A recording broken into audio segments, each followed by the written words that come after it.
Ok, Kristof, klausies. Kāds ir nianses, kas man jāzina, lai es saprastu, kas ir labs konteiners un kas ir slikts konteiners? Nav tādu labu vai sliktu konteineru. Katram konteineram vienmēr būs savs klients. Kad tu sāc konteinerā izvēli, pirmais jau tu novērtē viņu vizuāli. Vai ne? Tu vizuāli pasies, ja?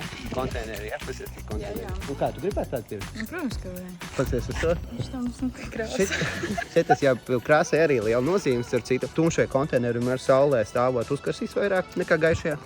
Tas ir fakts. Ir jāsaprot, kas ir vajadzīgs. Ja vajag to vizuālo, tad, protams, jāskatās svaigās konteineris. Jāskatās, vai viņam nav daudz vēderi vai buktes uz iekšu. Tas ietekmē, piemēram, našur tu jau gribi mācīties. Ja? Krēc, ja tu pieeji klāt pie tās sienas un pasies, ja ir, piemēram, bukte, ja? Vai vēders uz āru, nu viņi nevarēs apšūt. Bet var iztaisnāt konteinerus? Jā.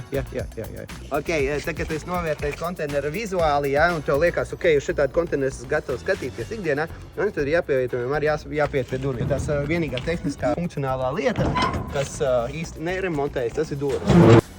Jo lielāk čakars viņu atvērt, jo mazāk gribās ar viņu ņemties. Nu, tīpaši dāmai. Ja, dāmai jau ir tā. Un tad vēl ir būtiska nozīme.